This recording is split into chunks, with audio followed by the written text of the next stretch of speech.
Hi, welcome to this episode of Hello Church, episode 30 of Hello Church. The big one. So the big one, the milestone. The milestone. 30. Whenever, birthdays and anniversaries, 30 is always the largest of all. So we are reaching middle age. We're officially over the hill. Over the hill on the podcast. And Justin, I'm really excited about this podcast episode because this is a topic you are passionate about, and that's first impressions in church. Yeah, well, the question is, how do you get first-time guests to show up at your church, and how do you get them to stay engaging, keep coming back? Yeah.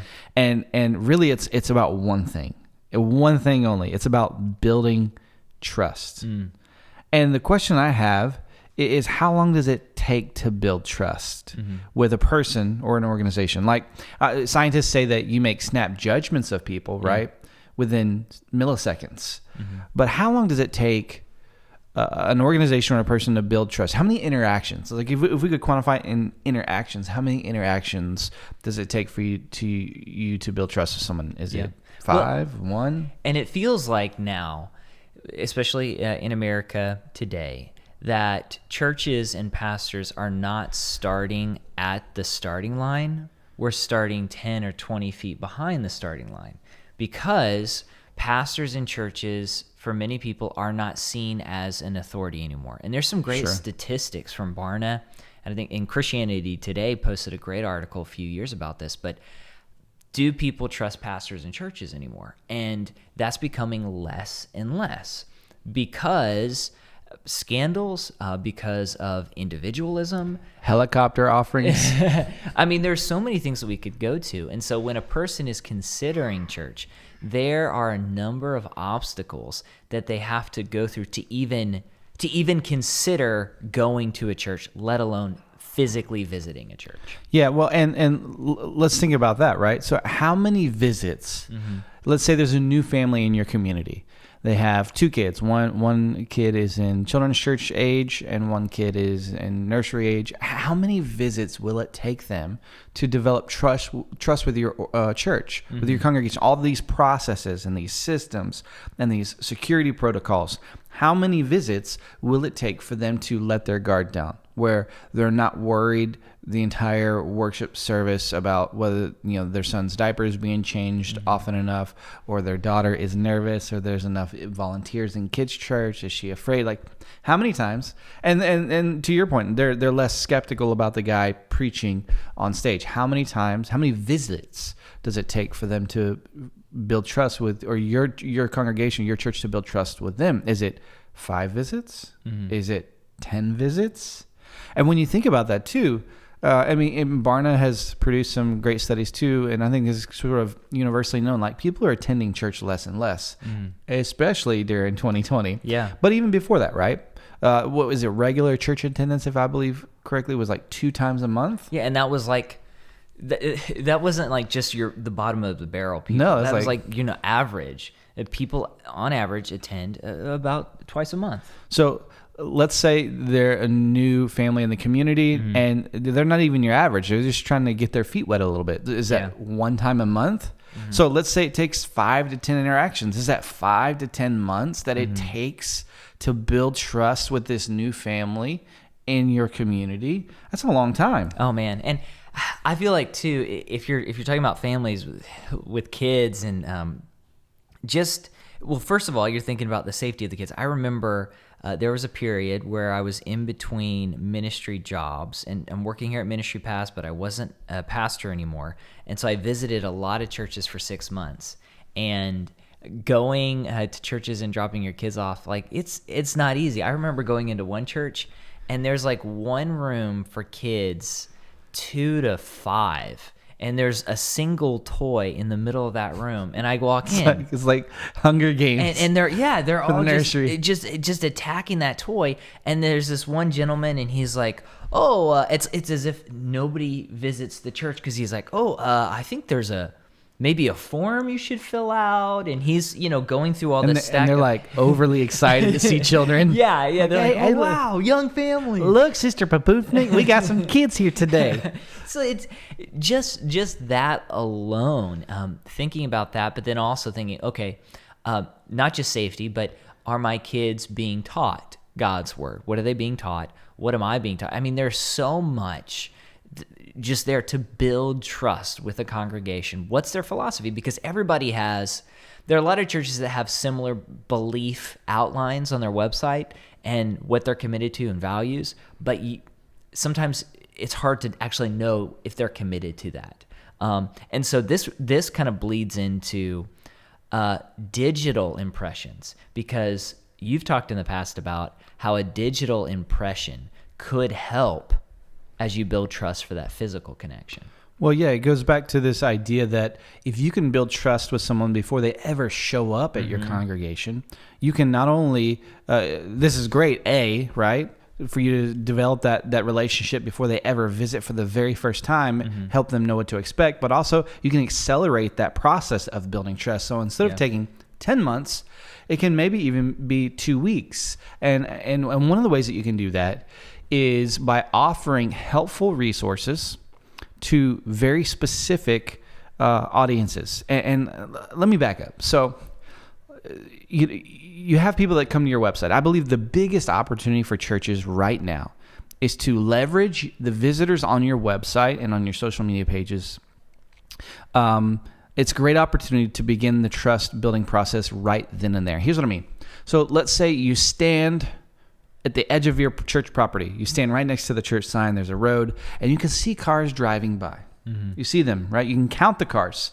Maybe there's 20 every 5 minutes. Maybe you're on a busy road. There's a few hundred every 30 minutes. There's hundreds to thousands of cars traveling by your church every day, right? And you can see them. You can count them. But you don't know who they are. You don't know their story. You don't know their background. You don't know their marital status. You don't know their religious upbringing, their social status, their financial status. You don't know any of that, right?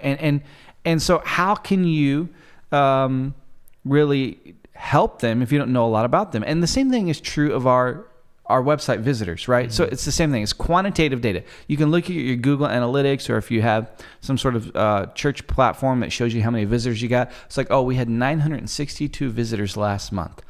Great, right? It's quantitative data, but you know nothing about them. So one of the ways that you can build trust is you can offer things specifically to certain types of people, certain types of avatars, so to speak. And when they engage with you, you can begin to build that trust process. Here's what it looks like. Let's say you offer a free resource on your website, 5 Bible stories to share with your kids. And it's a free PDF, right? It's an ebook, it's a download, maybe it's a video series. It could be whatever, but the concept is there. Well, you make this for free on your website. In order to do that, though, they have to give you their email address, which is a pretty common practice in the business world. You guys, if you're watching this, you've probably signed up for some sort of coupon code at Gap. We know who you are. Or you signed up for Ministry Pass, and that's how you got an email to this podcast. And then my wife always signs up for like the $20 off Bed Bath & Beyond. Got to input your email address. Yeah, we've all done it, right? But churches don't use this tactic, and I think it's a missed opportunity, because if you offer this free resource and someone gives you their email address, you know a few things about them now. You know that they're parents, they have children, that they care about teaching their kids about the gospel. Now you can send them an automated sequence, right? You can preload your email sender with 7 to 10 emails over a month period, or 5 emails over a few weeks, and you can begin to highlight your children's ministry. You can your check-in process, pictures right? of your children's area. It has more than one toy, right? You could sort of help them with their expectations. What can they expect when they visit? What can they expect when they check in their children? How long are the services? All of these things that parents have, these questions that parents have, all of these things go to build trust and to lower their guard and go, you know what, this would be, because a lot of times, right, the great unknown, people won't come to your church because of the great unknown. But if you can start this process digitally, not only are they going to visit faster, but they're probably going to be more engaged when they do visit right out of the gate, because you've been able to nurture them and speak to them directly about their own situation, their kids, and highlighting the children's ministry. You're going to be better off for it. Yeah, well, you said a couple of things. I like when you talk about the great unknown, and if you think about just life in general, when you where do you go get your oil changed? Where do you go to get groceries? Usually you go to what you know. Yeah. It makes you feel comfortable because the brain doesn't have to think about this new place and these new people. You will go get your oil changed at the same place because you know that they do it in a timely manner and it's easy and it's convenient versus having to maybe save $10 but driving somewhere else and just dealing with unknown variables. I think that's the same with church. And so as you get them on this email list, you start nurturing them. Maybe they don't come right away, but maybe when Easter comes and they are like, okay, we're going to go to church. They already know what to expect. They know what to expect and they know where they're going to go. I think that's important. And I think too, what you're advocating for and what I've been thinking more about lately is, what should your church website be for? Now, a lot of people say, well, it's information about our church, but if you go to a person's website or church website, most of it could be considered for insiders. So announcements, information, which can be good. But I'm beginning to think that there's so many apps out there where you can get people into small groups and you can send out announcements. People have church apps. That should be for insiders, and the website should be almost solely for visitors. And so it's you nurturing them. It's so difficult. We go to church websites all the time because of the nature of our business. And there are some times where it's really difficult to actually find the address to the church. It's even more difficult if there are multiple campuses because they're like multiple campuses, one church, and then it just becomes a mess. And so this is about gearing your website to your guests and then providing digital resources to create that connection and that trust beforehand. And you're not going to make up the entire ground, but if they know what to expect, they know you have stuff for kids, they know where to go when they drive in. I mean, that can just help an incredible amount. And we don't think about it because we go to a church every week. We go to the same place every week. And it just feels comfortable to us. But for people who don't go to your church, it's very uncomfortable and it can even be confusing despite having the right signage and the right materials. Let's talk about a few other ideas that churches can use. So we talked about a resource for parents to 5 Bible stories to share with your kids. That's really easy. Your children's pastor can create that. You do that in a week, right? Pastors, I still believe the sermon is the most underutilized piece of content in the church today. You spend 10 hours on average every single week. You preach it, and then it goes on a podcast link, and then it's done, right? It's on your files, or it's on Sermonary. Nice plug. And it just sits there. Well, let's say you did a sermon series on marriage, right? You could have a marriage devotional series. Just take your sermon series and convert it down, right? Break it down to a 2-week devotional series for couples. And someone downloads that, they're married. They want to strengthen their marriage, or maybe their marriage is in trouble. You can send them specific emails, automated emails that have to do with marriage and strengthening your relationship between the spouse and the Lord. Let's say you did a sermon series on doubt. The people have questions. You lean into that. You create a 5-day sermon series, devotional series on doubt. Having doubts about God, about the Christian faith. Now you know what these people care about, right? If they opt in with their email address for this particular resource, you know where they're at. Sort of in a way their felt needs, and that's a great starting place than just knowing, hey, we had 962 visitors at our church website, last week or last month. Great. But now there's like tangible evidence, right, of who they are and where they're at, and you can speak to that evidence and begin to build trust. And you're going to see that people are going to start showing up more. First-time guests, they're not going to delay or procrastinate visiting because they know what to expect. If they get an email from the pastor, and it doesn't have to be your personal email pastor, but you could set up another email address, or if you wanted to use yours in the automation, great, right? Depending on how you're able to respond to everybody where you're at in your season of ministry. But nonetheless, if people get that email, if they hear the story of the church, how it started, all of those things go a long way to building trust and really laying out expectations for their first visit. Yeah, and I think too, So what we're talking about too is identifying your audience. And some of you might be confused. When you collect email addresses, there are platforms and programs where you can do list segmentation. So depending on where a person signs up, they get placed in a certain box. So if they sign up for a marriage devotional series or a hey, I'm new to the community series, they get put in a different segment. And you want to separate those because you want to know where to send emails. Because if everybody goes in a bank, like it usually happens, right, what happens is they might get a email from the pastor every week, but it's just announcements, and they're like, okay, there's a church potluck dinner. Like, nobody's going to go visit that for the first time. This is about being precise and focused with your messaging. Being precise, and so when you do that, so when you know, hey, this is a list right here of people that have not visited the church, but they've just come in on the website, and here's my church people.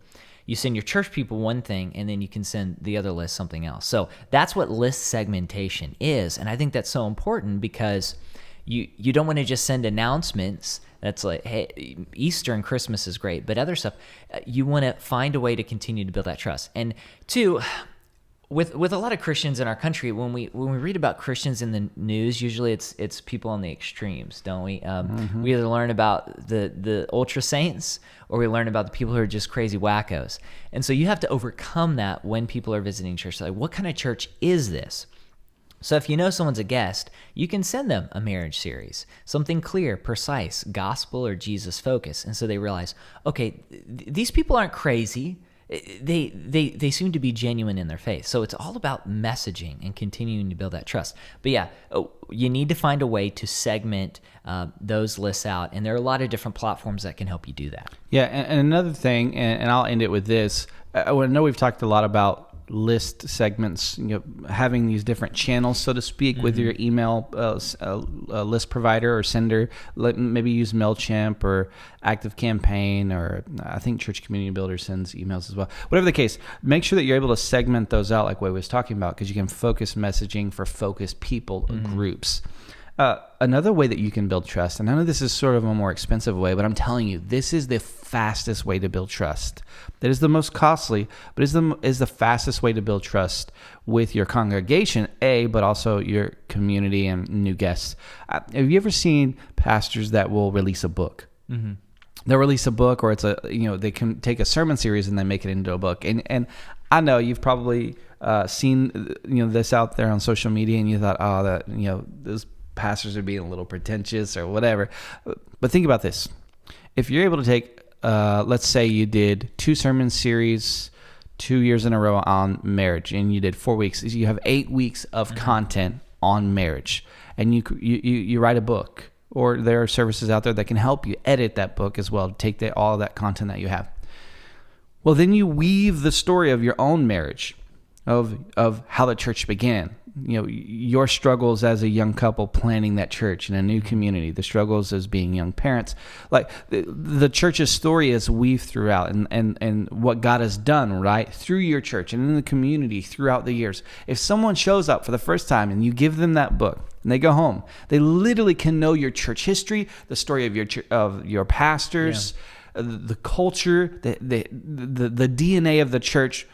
Especially if they're a book reader, right? If they like a good book and you wrote a good book, they could do it within 2 days. They could feel like they know you and your church and everything that you stand for within days. And I think that's the fastest way to build trust with a person or potential, your congregation. It's just the most costly.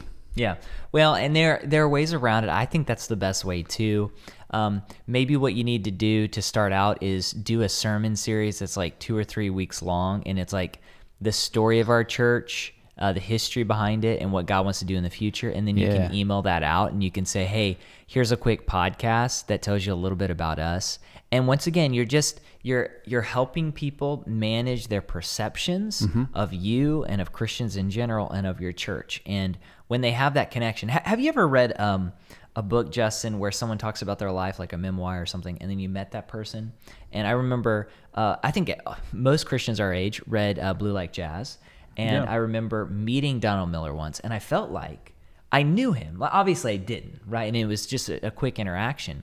and talked for just a moment, but I felt like I knew him and I had this connection to him because I learned his story. And so if you can share your story in your church with people and help them, bring them along in the cause before they ever get to you, when they come in the doors, they feel like they kind of know you already. And they know your congregation. That can be super helpful. Well, I had a pastor friend of mine that we would go to lunch all the time. We talk. He actually wrote a book, sort of this personal memoir, and I was able to learn his story. He's not sharing that story at lunch, over fajitas, right?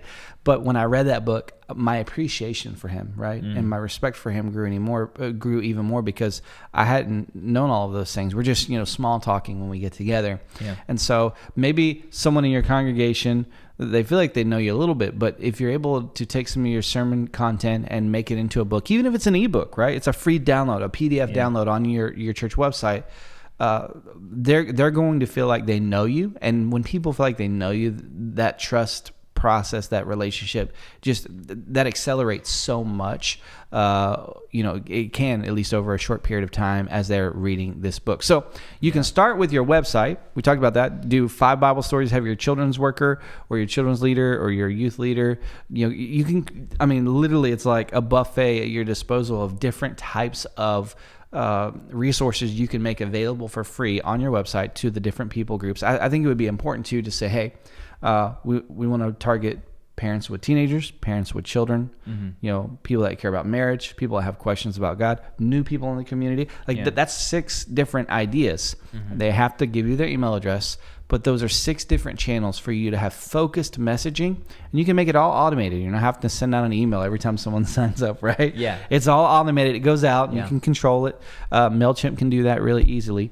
But when you do that, you are going to build trust so much faster than waiting for them to come back every Sunday for the next year, once a month. Yeah. Make sure you're consistent in those emails after a person signs up, and make sure you're intentional. Like I mentioned, if you're sending everyone an invitation for the children's choir production, that might not always be helpful, but you could send that to the parents, and that's helpful. So make sure you're intentional about that. I would love to hear your comments about this podcast episode. We've been getting some great comments on YouTube with some, I think the funniest thread that we have is on sermon illustrations you shouldn't use. And people are giving us illustrations, and there are a number that I recognize. Oh, I've heard that a million times. We've had some great feedback. So make sure to leave a comment on this episode. If you have any questions about how to do this, leave a comment. We can try to help, as well as I'm sure there are other pastors out there who can help too. So do that. If you're listening on iTunes, or maybe you're listening on Stitcher or Spotify, you can actually tweet us at Ministry Pass, and when you do that, we can also reply. So let us hear your thoughts and your comments, and hopefully your expertise can help the people in this community, and maybe the people in this community, maybe us, we can help you too. So we'd love to hear that. That was episode 30. Yeah. We're officially over the hill. Our best episodes are behind us. Our best episodes are behind us. But we're mature. Yeah, we're mature. Hopefully. Yeah, our podcast is seasoned. 31 episodes in. We're 30 and thriving right now. 30 and thriving.